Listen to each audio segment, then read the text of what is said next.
আমাৰ চিৰাঙৰ কাজল গাঁৱত মুখ্যমন্ত্ৰী এটা জনসভা আছিলে আৰু মুখ্যমন্ত্ৰীৰ নিৰাপত্তাৰ দোহাই দি আমাৰ সাংবাদিকক দুৰ্ব্যৱহাৰ কৰা পৰিলক্ষিত হৈছে আৰু দুৰ্ব্যৱহাৰ কৰিছে। আৰু তাৰ পিছতো যোৱাকালিও এটা চৰকাৰী অনুষ্ঠান আছিলে, সেই অনুষ্ঠানতো আমাৰ সাংবাদিকসকলক প্ৰৱেশত বাধা দিছিলে, দুৰ্ব্যৱহাৰ কৰিছে। গতিকে আমি চিৰাং জিলা সাংবাদিক সন্থাই চিৰাং জিলা প্ৰেছ ক্লাবত এটা জৰুৰী বৈঠক অনুষ্ঠিত কৰা হৈছিল আৰু তাতে এটা সিদ্ধান্ত গ্ৰহণ কৰা হৈছিলে যে চৰকাৰী অনুষ্ঠানৰ সকলো বা বাতৰি বৰ্জন কৰা হ'ব।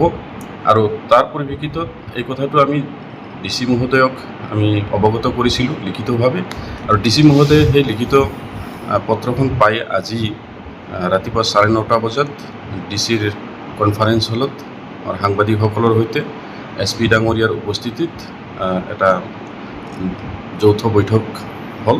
আৰু সেই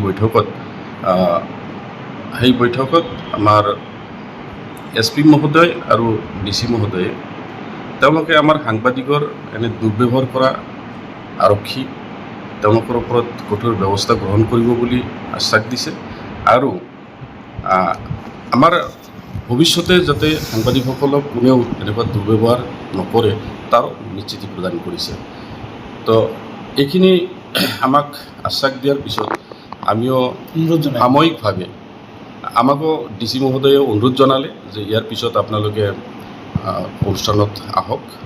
গতিকে আমি সকলো অনুষ্ঠানৰ বা বাতৰি কৰিম বুলি আমিও প্ৰতিশ্ৰুতি প্ৰদান কৰিলোঁ, কিন্তু সাময়িকভাৱেহে। পুনৰাই শাস্তি প্ৰদান যদি নকৰে, উক্ত আৰক্ষীসকলক যদি শাস্তি প্ৰদান নকৰে, কিন্তু আমাৰ পুনৰাই এই বাতৰি বৰ্জনৰ সিদ্ধান্ত পুনৰ বাহাল থাকিব।